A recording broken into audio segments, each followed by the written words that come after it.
Eduardo Talhaferro vai ser extraditado pela Itália para o Brasil ou Alexandre de Moraes vai sofrer uma nova humilhação internacional hiper mega galáctica, hein? Eu vou contar para você a resposta nesse vídeo. Se você viu que ontem o ex-assessor do ministro Alexandre de Moraes, lá do TSE, o Eduardo Talhaferro, ele foi detido na Itália, então talvez você esteja aí se perguntando, será que agora o Talhaferro vai ser preso lá, vai ser extraditado pelo Brasil? Será que ele vai voltar algemado para o Brasil para sofrer mais uma vez nas mãos do seu algoz, do Alexandre de Moraes, mesmo depois dele ter arriscado tudo para ir para o exterior para denunciar as ilegalidades do ministro? Olha, se você também está preocupado com isso, até porque o Talhaferro é a fonte da denúncia de várias ilegalidades do Moraes que pode levar à investigação de Alexandre de Moraes e sua punição, se você também está preocupado com eles quererem calar a fonte, amordaçarem o Talhaferro, então fica aqui comigo que eu vou responder a essa pergunta. E também eu vou te contar se o Alexandre de Moraes vai sofrer uma nova, uma gigantesca mega blaster humilhação internacional. Bora então entender primeiro o seguinte, olha, o Talhaferro ele não foi preso, gente, não. A justiça italiana rejeitou o pedido de prisão do Talhaferro, que foi feito sim por Alexandre de Moraes. E essa rejeição do pedido é bastante positiva. E a justiça italiana optou por decretar medidas cautelares alternativas. Alternativa a quê, Deltan? Alternativa ao pedido de prisão que foi feito por Moraes. Ou seja, a justiça decretou outras medidas diferentes à prisão. Na decisão da justiça italiana, o tribunal entendeu que mesmo depois de ter sido acusado criminalmente pela PGR, o Talhaferro ele continuou na sua residência lá na Itália. Ele não tentou fugir. E com isso entendeu que a prisão pedida por Moraes era desnecessária. Aí o tribunal decretou outras medidas alternativas, que ele chama de medidas cautelares, para que o Talhaferro não fuja do país. Por exemplo, apreendeu o passaporte e ainda determinou que ele esteja em casa sempre num determinado horário, até para que a polícia possa ir lá visitar ele, averiguar se ele fugiu ou não, se ele está lá. E aí, o Talhaferro deu entrevistas depois de ele ter sido conduzido para a delegacia italiana. E nas entrevistas ele disse que o ministro Alexandre de Moraes não pediu a inclusão do nome dele na lista de difusão vermelha da Interpol. Deltan, o que é essa lista? É uma listinha da Interpol, é a lista negra da Interpol. É a listinha da Interpol em que, quando alguém é investigado, tem a prisão decretada em um determinado país, está no exterior, o país pede a inclusão do nome da pessoa nessa lista da difusão vermelha. Aí, quando essa pessoa entra ou sai de um território de outro país, esse outro país avisa o país de origem. Ou ainda, alguns países entendem a inclusão da lista como uma determinação de prisão e até prende a pessoa. Mas o Moraes não pediu a inclusão do Talhaferro nessa lista. Isso é um bom sinal, isso mostra algo. O que mostra? Mostra que Moraes está com medo. Medo de ter seu pedido rejeitado pela Interpol mais uma vez, por 3 motivos. O primeiro motivo é que o caso do Eduardo Talhaferro é um clássico de perseguição política. Gente, em que lugar do mundo a própria vítima do crime atua como juiz do caso? Só aqui no Brasil, só no STF.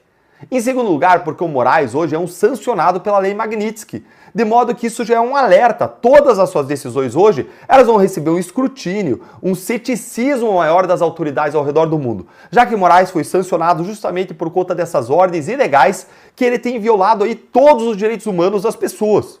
Em terceiro lugar, que a Interpol ela já julgou casos de Moraes e se negou a executar pedidos do ministro até antes da inclusão dele na Magnitsky, por entender que eram pedidos ilegais, como por exemplo no caso do Oswaldo Eustáquio. E a extradição do Talhaferro, Deltan, ela vai acontecer? Eu já entendi que não vai entrar o nome dele na difusão vermelha, mas a extradição dele, a Itália vai mandar ele para o Brasil? O advogado Hugo Freitas ele fez um levantamento especial para a Gazeta do Povo, olha aí. E nesse levantamento ele mostrou que a posição do Moraes como vítima e juiz dos supostos crimes do Talhaferro podem inviabilizar o seu pedido de extradição. Olha só, isso aqui que eu vou mostrar para você, mas depois eu ainda vou te mostrar mais, tem mais, então fica aqui. Tem coisa mais interessante ainda, olha isso. A situação é altamente inusual de uma perspectiva europeia, segundo especialistas do continente, ouvidos pela Gazeta do Povo, que chegam a relatar nunca terem visto uma situação parecida na jurisprudência de extradição. Os juristas ouvidos, eles afirmam que a situação pode, em tese, ser alegada na Itália para caracterizar a falta de imparcialidade de um processo justo e que, se o argumento for aceito pelos tribunais, pode inviabilizar a extradição. E feita essa alegação lá na Itália, gente, o que os advogados do Talhaferro certamente vão fazer, isso pode barrar a extradição, por conta da ausência de imparcialidade e da possibilidade de um julgamento justo para o Talhaferro.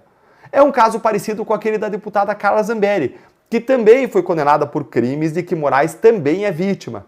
Os advogados da Zambelli, elas contaram nessa semana que quando as autoridades italianas ouviram que o Moraes era vítima dos crimes, eles deram risada. Eles disseram que era mentira, porque aquilo simplesmente não podia ser verdade.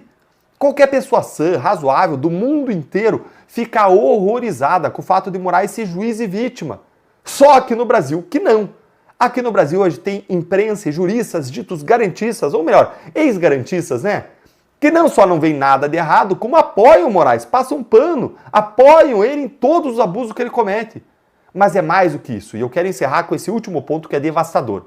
O Talhaferro, ele é um whistleblower, ou seja, ele é alguém que denunciou ilegalidades, ele é um reportante de crimes. Talhaferro, por isso, é protegido por normas internacionais, regras internacionais e direitos humanos que protegem o direito de você reportar crimes, de você denunciar ilegalidades e também que protege a liberdade de expressão, tanto nas Américas quanto na Europa, que são muito bem explicados aqui nesse artigo aqui do Vladimir Aras, artigo aqui intitulado o seguinte: a proteção a whistleblowers no sistema interamericano de direitos humanos. Parece que está falando só do direito interamericano, mas lá no final ele vai falar também do sistema europeu, de diretivas europeias, e começou aí citando esse caso Vitério Ungaretti. Artigo aqui do Vladimir Aras, que é uma autoridade reconhecida nesse assunto de cooperação internacional, uma das maiores do Brasil, e por isso eu posso dizer com toda a tranquilidade que não, Talhaferro não vai ser extraditado. Não vai.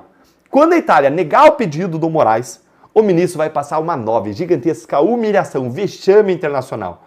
Vai ser o primeiro caso do mundo de uma extradição negada, porque o juiz que pediu a extradição é vítima dos supostos crimes do réu, o qual denunciou os seus abusos e ilegalidades. Nada menos do que Moraes merece. Gilmar Mendes é recebido com muito carinho por brasileiros em Portugal. Olha, pessoal, vou te mostrar que esse vídeo do ministro Gilmar Mendes sendo recebido por brasileiros com todo amor, com todo carinho lá em Portugal. Esse vídeo ressurgiu mais uma vez na internet e viralizou na data de hoje porque ele representa a indignação de milhões de brasileiros com tudo que o STF hoje representa. As violações à Constituição, as violações da lei, as violações dos direitos humanos, a politização da justiça, a instrumentalização da justiça para favorecer amigos e prejudicar inimigos, a blindagem dos corruptos, a leniência com a criminalidade do colarinho branco e até com aquela de rua. Nesse nosso encontro com justiça, então, eu vou te mostrar duas coisas. Primeiro, vou te mostrar esse vídeo do Gilmar sendo tratado com todo amor e com todo carinho por brasileiros em Portugal. Segundo, eu vou analisar com vocês se esses brasileiros eles cometeram 5 tipos de crimes. Será que eles praticaram injúria? Será que eles praticaram difamação, calúnia, incitação ao crime ou talvez desacato? Isso para você entender até onde que você pode ir na crítica pública, legítima e legal a autoridades sem você correr riscos de ser punido. Bora então aqui direto ao vídeo. O senhor é de uma injustiça imensurável. Inclusive que o senhor deve estar querendo se disfarçar aqui, né? Andando como um comum dos mortais. E coisa que não é. O senhor não tem vergonha na cara? do que o senhor faz pelo país. Mas a gente viu o senhor de longe. De longe. Que vergonha. A sua cara ninguém consegue. A gente pede pra Deus e levar o senhor pro inferno. Isso é o fim do mundo. O senhor é... E aí, prestou atenção? Essas mulheres fizeram críticas legítimas a Gilmar Mendes ou será que elas ultrapassaram a linha da lei e correm risco de responder por isso nos tribunais, hein? A gente precisa prestar atenção aqui em duas coisas: o que foi dito e o contexto em que foi dito. Essas duas brasileiras, elas fizeram críticas relacionadas à função pública exercida por Gilmar, que é a função de ministro do STF. Portanto, é a função de um juiz, mas da mais alta instância, e por conta dessa função, Gilmar é muito bem pago pelo Estado. Ele detém ainda uma série de outros privilégios que nós, míseros mortais, sequer sonhamos em ter, algo que as mulheres também citam no vídeo. Além disso, ele tem um megafone. O que ele fala vai parar na imprensa, então muitas críticas que ele recebe, ele pode responder usando o megafone dele e tá tudo bem. É liberdade de expressão contra liberdade de expressão. E isso significa dizer que o ministro Gilmar é alguém que está mais suscetível a críticas e ao escrutínio público e que tem que suportá-las e tolerá-las em maior medida do que os outros. Na linguagem do direito, a gente diz que ele tem a esfera de privacidade reduzida. Contudo, essas críticas elas também não podem ultrapassar a linha da lei, porque ele continua sendo um cidadão detentor de direitos.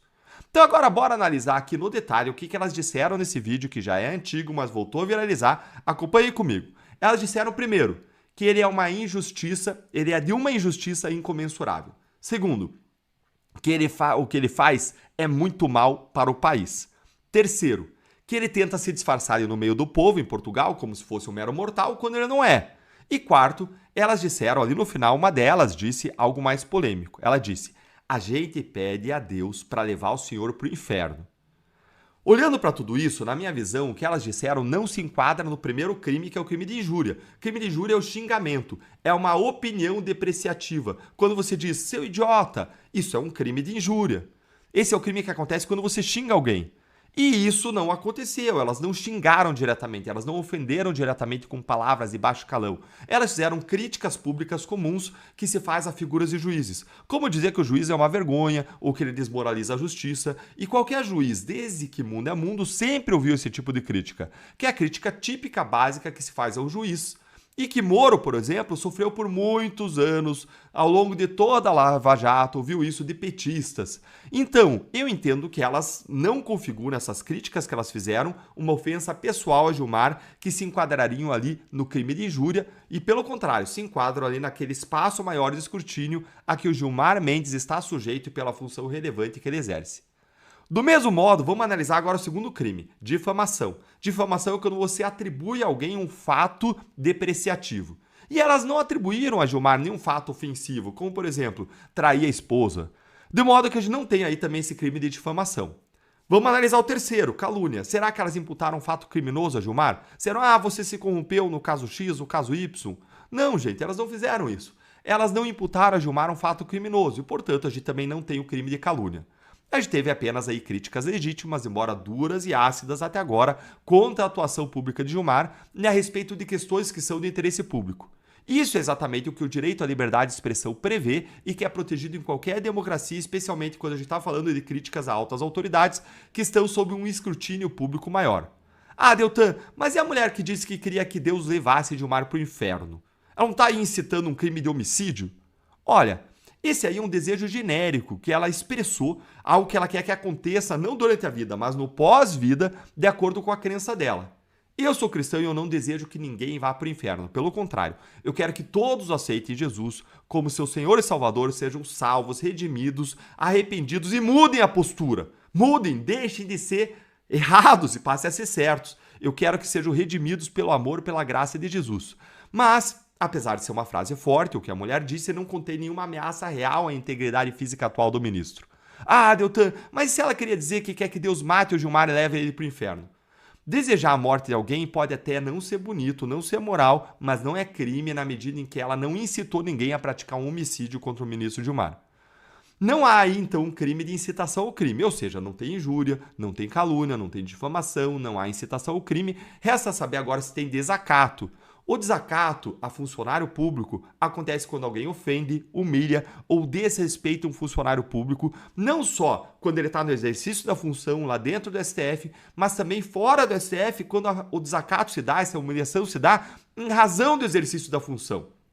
E o contexto desse vídeo, com as mulheres seguindo o Gilmar, importunando ele com críticas numa rua pública, diante de outras pessoas, no momento em que ele não está trabalhando, faz com que a liberdade de expressão delas entre aí numa área cinzenta, em que elas podem sim vir a responder pelo crime de desacato por estarem humilhando Gilmar Mendes. Se elas fizessem críticas mais fundamentadas, debate, chegasse, olha, quero conversar com o senhor, eu acho que o senhor errou aqui e ali, coisa mais fundamentada, não configuraria isso. Mas quando elas vão perseguindo, meio que humilhando, fazendo frases mais fortes, isso pode sim configurar um crime de desacato. Mas pior que isso, no contexto atual, de abusos do STF, elas poderiam até indevidamente sofrer o que a família Mantovani sofreu, você lembra? Eles bateram boca com Moraes em um aeroporto em Roma e isso foi inicialmente enquadrado como crime contra a democracia, a abolição violenta do Estado Democrático de Direito, que é absurdo, mas é o que eles estão fazendo. Nós estamos vivendo numa era de absurdos. No nosso clima atual, a conduta dela seria facilmente enquadrada assim. E é por isso que você precisa ter muito cuidado com a forma como você critica autoridades na internet ou nas ruas, no momento autoritário em que a gente vive. Se você gostou de entender melhor o limite do que pode ou não pode falar, quais são os limites, quer saber mais sobre até onde vai seu direito de criticar autoridades ou pessoas de quem você discorda, qual o limite do discurso, e não são só esses os limites que existem. Existe crime de racismo, a questão da ideologia de gênero, o tal do discurso de ódio, os cancelamentos. Se você quer entender melhor de tudo isso mais, quais são os riscos legais que você sofre ao criticar políticos e autoridades, como se proteger juridicamente para você exercer sua liberdade de expressão, que é muito importante, ainda mais no momento atual, e fazer isso sem medo, sem riscos. Então presta atenção aqui. Eu preparei um ambiente fechado, exclusivo, para te ensinar tudo isso. É o Mapa Político da Luta pela Liberdade, que é um curso direto ao ponto, sem censura, para você entender seus direitos e não correr riscos desnecessários. Lá você vai aprender sobre os crimes de injúria, calúnia, difamação, incitação ao crime, racismo, o que é discurso de ódio, wokeismo, cancelamento, se pode ou não criticar urnas, justiça eleitoral, como criticar de modo duro sem você ter que pagar uma indenização ou, pior, ir para cadeia, e quais as medidas que você pode adotar quando alguém ofende você. Clica aqui no link da descrição, nos comentários, ou mira aqui com o seu celular no QR Code para você ver e me dê o privilégio de ser seu professor. Já fui professor de muita gente, mas eu quero ser seu professor. Um grande abraço e até o próximo vídeo.